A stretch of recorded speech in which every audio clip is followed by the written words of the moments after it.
You're listening to the Author Stories Podcast, bringing you the story behind the stories and the storytellers. Margaret White, Terry Brooks, Sheena Kamal, Matthew Quick, JT Ellison, Walt D. Williams, Brad Thor, Corey, Dr. O, Brandon Sanderson, Robin Mock, Ernest Klein, Jim Butcher, Sherwin Harris. Visit hankgarner.com for archives of all the shows. Today's guest is... Thanks for joining me again for the Author Stories Podcast, where I bring you the story behind the stories and the storytellers. Today I'm super excited to have one of my favorite writers back on the show. Wendy Corsi Staub has a brand new book. It's called The Other Family. And, you know, Wendy is a master of mysteries, and The Other Family is one of those books that you must have on your bookshelf this year. This is a fantastic book. I've had an arc of it for a few weeks now, and it's one of those books that after you finish reading, it just stays in your brain, and these characters have really had an impact on me, Wendy. And for someone that has written as many books as you have, to continue to create characters that connect so deeply with people, kudos to you. This is I know it's early in the year, but this has been one of my favorite books that I've read in quite a while. Oh, so thank all you. That to say, welcome back. Jumping up and down, Hank. Thank you. You're so welcome. I mean every bit of it. Wendy, it's been a couple of years since we chatted. You've been on the show twice before. We didn't get to connect last year. But since we talked last, when we talked last, let me get my words straight.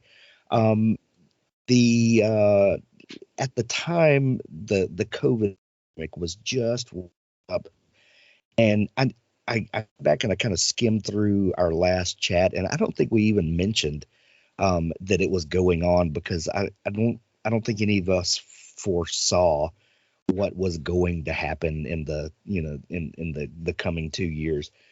How's it been for you? First off, have you and your family stayed healthy, and and how have you guys managed?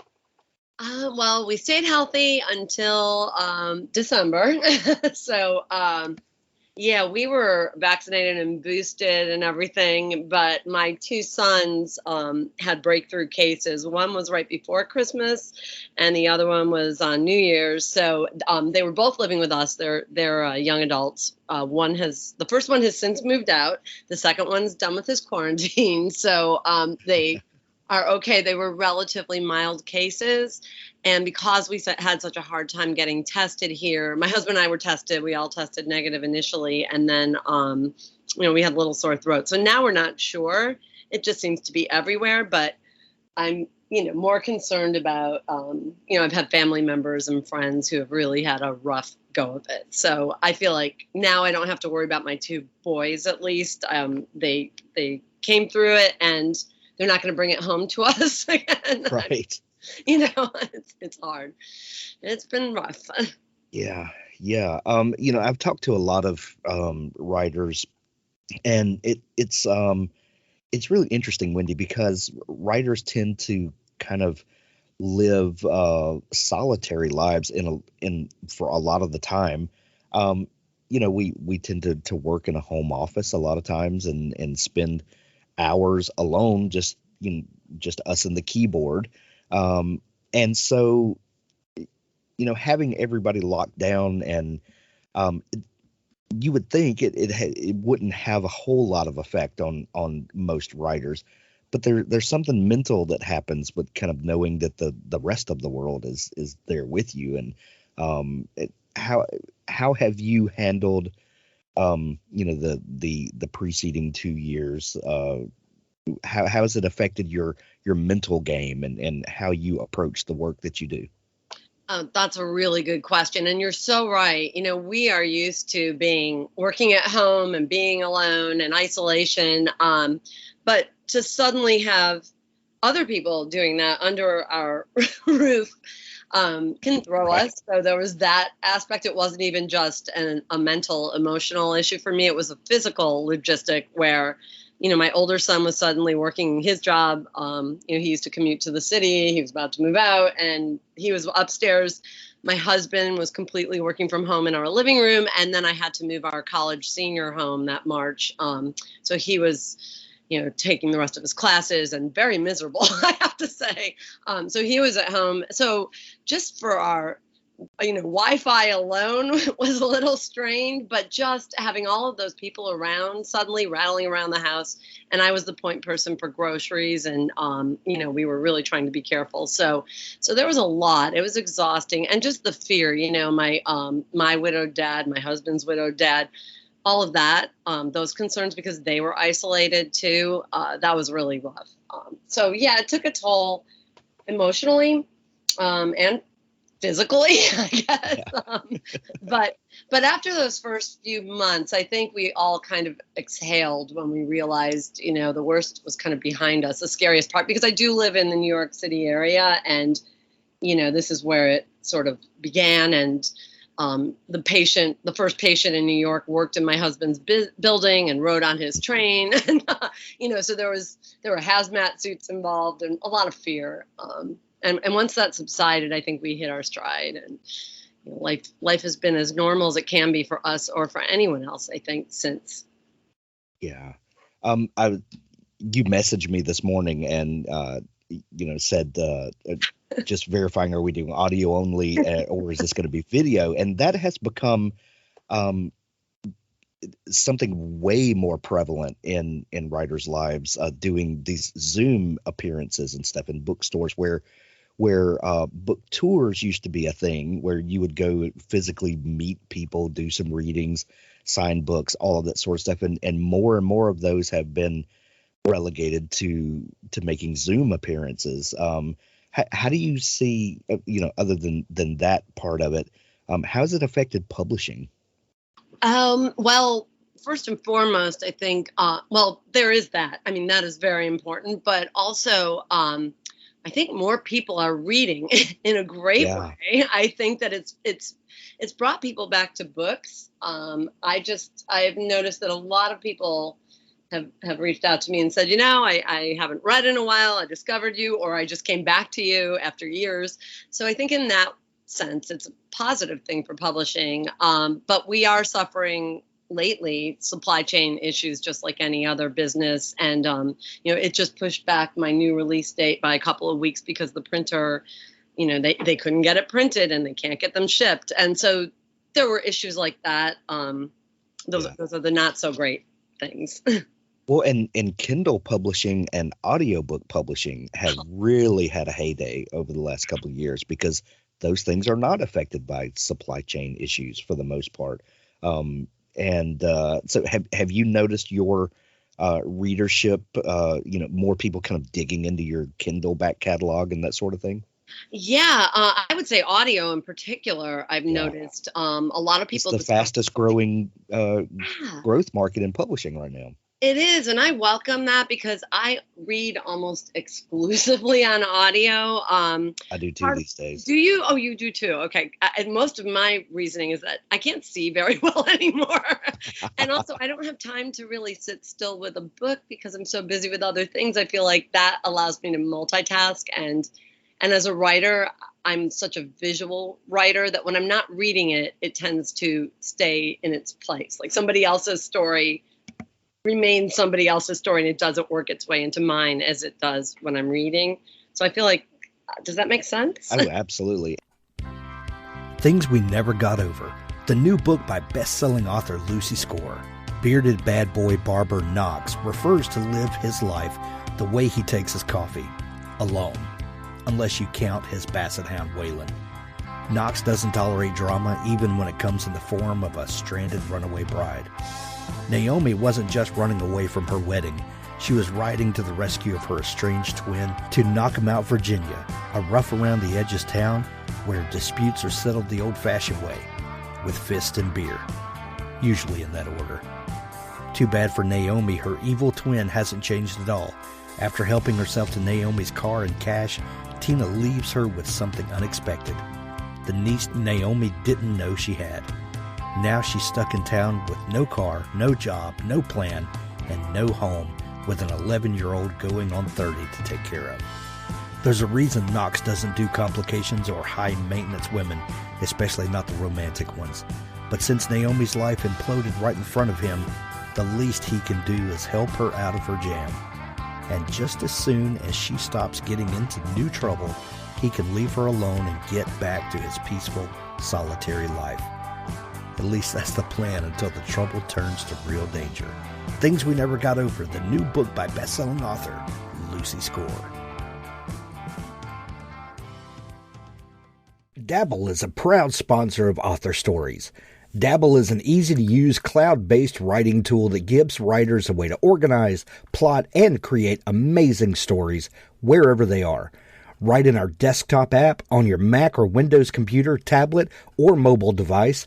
Dabble syncs your latest version with the cloud on all your devices. Write anywhere and anytime inspiration strikes. We got you. Dabble is my preferred writing tool, and I think it will be yours as well. Visit dabblewriter.com for your free trial. An Innocent Client, the first book in the Joe Dillard legal thriller series. A preacher is found brutally murdered in a Tennessee motel room. A beautiful, mysterious young girl is accused. In this best-selling debut, criminal defense lawyer Joe Dillard has become jaded over the years as he's tried to balance his career against his conscience. Savvy but cynical, Dillard wants to quit doing criminal defense, but he can't resist the chance to represent someone who might actually be innocent. His drug-addicted sister has just been released from prison, and his mother is succumbing to Alzheimer's. But Dillard's commitment to the case never wavers despite the personal troubles and professional demands that threaten to destroy him. Chosen by BookBub readers as one of the top 100 crime novels of all time, get started on this great series with An Innocent Client, where it all started. Read for free with Kindle Unlimited or buy it in paperback or audiobook. An Innocent Client by Scott Pratt. And I also think that because we all now have a phone in our pocket or on our person all the time, and headphones are so easy to connect, whether Bluetooth headphones or even, a wired headset, it's just so easy now that you can have half a dozen books on your phone at any time and, launch it while you're doing other things. That has transformed my life for sure. Me too. And certain books, I think, really lend themselves well to audio. I love hearing the characters, and it depends on the narrator, but I will confess, I even listen to my own on audio because... As you should. Well, I haven't, they're not familiar to me anymore. I'm not living in them because I wrote them a few years ago or a few decades ago or whatever. And I like having someone bring my characters alive. So it's awesome. Well, a good friend of mine, Nick Cole, told me a few years ago that when he's editing, after he's written the book and he's gone through a couple of edits, he will read the book aloud to just see how the dialogue is coming across, and that when you read it out, when you hear the story out loud, the things that your eyes just kind of gloss over because they've seen the same error, if you want to look at it that way, time and time again, you can now hear it, and it becomes a different story when it's acted out. Yes. Have you noticed, or do you even think that this would be an issue with you, that your stories start to change slightly, knowing that so many people will be listening to it as opposed to reading it? I wouldn't say that the stories change, although there are times when I'm listening to my own work and I feel like, God, I wish I could just edit it, streamline it a little bit, because it doesn't, it might seem to drag a little bit or here or there. So it's not something I necessarily have in mind when I'm writing, but when I'm done with the manuscript, I do often read them aloud to myself, just as you said. And is it Nick? Did you say Nick Cole said that? Yeah, that's such great advice, and I've often said that. I used to be an editor early in my career, and I would say that to my authors. Read it out loud, and just it allows you to get that distance when you don't have enough distance from a project. You get different perspective hearing it. For sure. Wendy, you have published more than 80 books now. Is that right? It's actually over 90. I'm like, I've been busy. Yes, you have. How do you keep the ideas fresh? Kind of the most trite question a writer can be asked is, where do you get your ideas from? When the truth is, story ideas are everywhere. But how do you battle fatigue of just I've written about this kind of topic before, or this character is starting to feel like someone that I've written a dozen times before. How does it stay fresh for you? That's such a great question, because that's always been an issue. As you said, it's not coming up with the ideas. That's never a problem. Yeah. Part of the problem is finding the time to write them all in this lifetime. And the other problem is definitely keeping them fresh, because your readers want you to do exactly what you did before, but in a completely different way. So it's an impossible challenge every time, I think. So I often now will try to come at something from the opposite angle. I will twist the story and say, okay, what does my main character want? And then take a step back and say, what if they wanted the complete opposite? Or what was I planning on having happen? Well, what if the complete opposite happened? So that does help. It's sort of a way of twisting, and it gives you a different perspective and it keeps it fresh. I've done that the last few books. A writing friend of mine taught me that trick a few years back when I was stuck. And then the other thing I do is I bounce ideas off of my family, my poor family. So with this book, for instance, when the other family, when I conceived it, I had just moved my younger son home from Ithaca. He was in college and miserable. He was a senior in college. So in March, here he was at home with us, and I was trying to distract him. And I said, hey, you want to hear about what I'm writing? And, he didn't, but he was a film TV major. TV was his thing, story, not a writer, but story. So I told him my plot, and I thought he was ignoring me and just, grumpy. But then he said, well, wait a minute, what if you did it this way instead? And that became, my twist. He twisted it again. The story has a huge twist at the end. He came at it with a fresh twist. I didn't know if I could pull it off. I sent the proposal without his twist. And one of the editors who read it said, yeah, this is great, but you know what you should do? And it was his twist. So oh, that's so funny. Yeah. So it was, because I'm not one of those people who likes to give people pages to read. I never let anyone read it while I'm writing it. But speaking the story aloud or sort of bouncing ideas, it has proven valuable. I'm a control freak, but I've learned to be open. Well, over 90 books, Wendy, how do you, kind of looking back over the work that you've done, can you see a trajectory of sorts of kind of genre and how your books have grown or changed topically? Like, do you the types of books that you're writing now? Is that the genre and do those, what you're writing now, is that what you've always kind of aspired to, or do you feel like that your writing has changed with you as you've matured and your taste have changed? How do you judge your catalog and your trajectory? I think it's absolutely changed along the way. I mean, I sold my first book. I was married a few months when I sold my first book. I was in my mid-20s, young, just not that I'm not still young, giving myself away. I'm really not young anymore. But, I was a new wife. I had no children. We lived in the city. I was commuting to a day job. So I feel like, those are the things I could write about then. I did start out writing young adult. That was what I always wanted to write. But when I turned my focus to adult suspense, a few books in, I think it was, I initially wasn't writing what I would consider domestic suspense.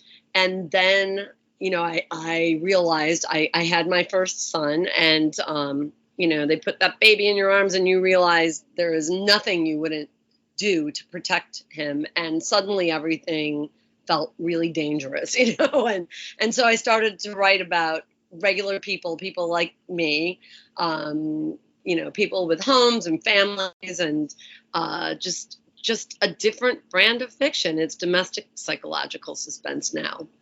And that's been rewarding for me. I think I exercise some of my fears on paper so that they don't come to life. Well, that was going to be my next question, is that when you realize that when you're holding that baby and everything changed, now you want to write stories about, people that are struggling with that. Like, it's kind of funny that, now that I feel this, now I want to write stories about kind of the worst possible scenarios that could happen. Why do we love these kinds of stories so much? If they scare us so much, and they make us kind of look at these fears that we secretly have, kind of look at these fears in the face, why do we love reading about them? I personally find that there's a lot of tension and conflict and drama just in an ordinary household. But leave the suspense part out of it. But our lives when we're we don't necessarily have to be parents, or I just feel like a daily life is fraught with tension. So taking those ordinary things and working them into a suspense plot, I find like it enhances it, and it's there's always a lot of subplot, and there's so much room for character development. My characters are wrestling with various, issues that most people wrestle with at one time or another in their lives. So that to me has allowed me to sort of give my stories depth that maybe the earlier ones didn't have. Yeah. Say. So you told us a minute ago about the other family and kind of the proposal process of it. But one thing that I've loved asking people lately is, I'm utterly fascinated with the beginnings of things. At one moment, the other family does not exist in any form or fashion. It doesn't exist. And then either a character walked onto the stage of your mind, or you started thinking about a scenario. Maybe you saw a news program or read an article, and you started playing the what if game. And then you cast this what if scenario with characters that come to you.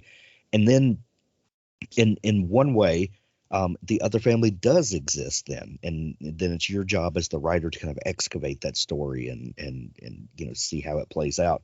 What was that first moment of creation for you for the other family? Well, it wasn't the beginning, which is interesting. That story began with the end. There's a huge reveal. When I thought of that, I just thought, can I pull this off, this twist? And what would make this twist most interesting? What kind of a backdrop? What kind of a plot? And so it really began at the end. And then, what was the rest of the question? Because I've been thinking about, it's funny, I've been thinking all day because I'm working on the next one now, which I already sold. And I keep remembering that when I wrote The Other Family, and this pertains as well to the beginning, when I wrote it, I started it too soon, according to my editor. So the proposal that I gave her with the first few chapters, I mean, those chapters didn't even make it into the book. I had to jump back. So, isn't that funny how that happens? Yeah. The thing that you think is the story winds up not even being in the story. No, it already happened by the time the story in its current in its current form, that stuff already happened and we don't see it happen. So I'm lousy at beginnings, I guess. I think I need to start in the middle. That was always my advice, and I should be following it myself. Well, starting in the middle, you're at a great vantage point because you get to look back to the beginning and look forward to the ending. That's not a bad place to start. It's true. You're right. And especially when you're the one who knows what's going to happen. Right. Because I was always the person who wanted to read the last page first. Right. So tell us about Nora Howell. Who is she? What do we learn about her in the beginning, and why, as readers, is she a character that you want us to care about? Nora she's so different from me personally. I mean, there are always bits and pieces of me, I would say, in my heroines, but she's a perfectionist. You know, she looks perfect. Her life seems to be perfect. You know, she's very much about control, which she does share with me. I like things to be the way I like them to be, I guess. My husband would say that for sure. But I feel like she's the kind of person who, things should be in their place and it should appear to be perfect, even if it's not.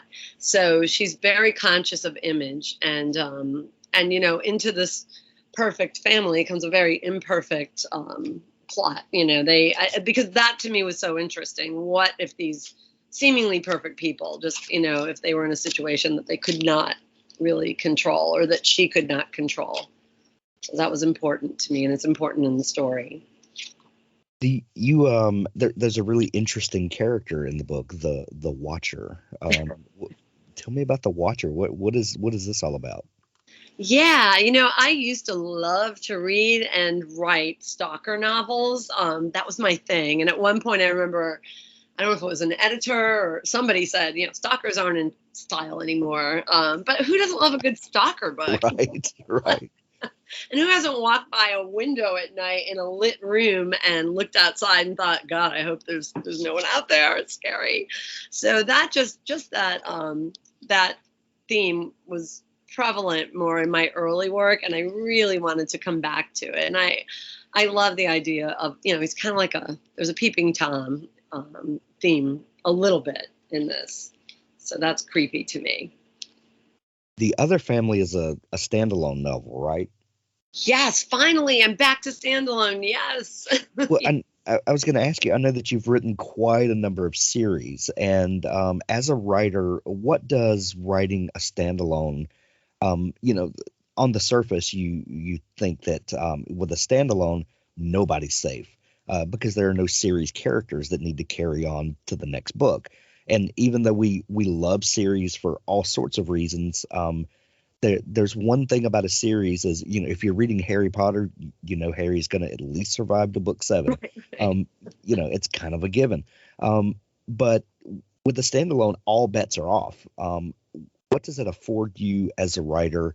How does that free you? But then how does also writing a series, how is that more beneficial for a writer? And there's pros and cons for both, but how do you view them?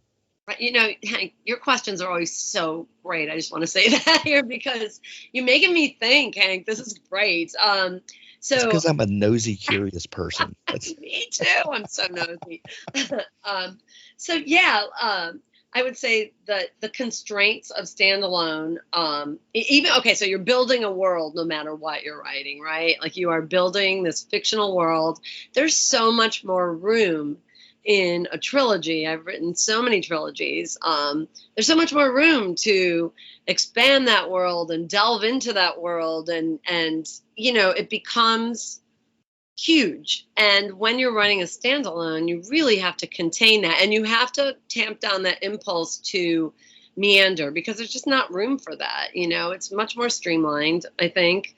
But by the same token, when you're writing a standalone, you don't have to stay faithful to some throwaway thing that you did 3 books ago that you wish you hadn't done because the readers will remember it. And now you've written yourself into a corner. So everything is fresh and you're starting fresh and you have control over how this story plays out. So many things when you're plotting a trilogy in book 1 or when you're writing book 1, you don't realize might be a real problem in the future. What's more scary, Wendy? The idea that there might be a watcher out there, or the idea of living in a suburban neighborhood? Both. God, I think. I think right now, like actually when COVID first hit, when the pandemic first hit, my husband had this fantasy of like going to some remote, farm in the mountains somewhere, I think, and just like checking out. So we kind of felt like, oh God, suburbia, we're crushed here, surrounded by people. So yeah, I love the suburban. I love the suburban setting because people traditionally fled the city for the suburbs because there was this feeling that it was safer in the suburbs, I guess, right? Like, or you're saving yourself, you're controlling your fate because suburbs aren't dangerous like the big bad city. So when you bring danger to the suburbs where people don't lock their door and everybody knows everybody else, it's, that's creepy. But this book actually takes place in Brooklyn, so it's urban, which is different for me for a change. Right. You mentioned earlier that your mind was on the next book that was coming up. What are you working on now? Can you tell us anything about how it's shaping up? Sure. So the next suspense, the psychological suspense, it's under contract with my same publisher, Harper William Morrow, and it is about a group of college friends, these three women who went to college together, and they get together again for a girls' getaway weekend after living apart for all these years, buy a lottery ticket. I mean, think Powerball last week, right? Gigantic jackpot that no one has won, and they win. And the one who's holding the ticket goes missing, So that's the premise. That's my elevator pitch. It's tentatively called Windfall. And that'll be out sometime, probably sometime, I guess later this year, maybe, or early next. And then I just finished, I had another Lilydale mystery out in December, and it was called Pros and Cons. It's the fourth title in my Lilydale series, and those are traditional mysteries. And I just finished writing the fifth title, and it is called The Stranger Vanishes, and that should be out this year. It was just accepted for publication from Sovereign House. I love it. I can't wait to talk with you about those when they drop.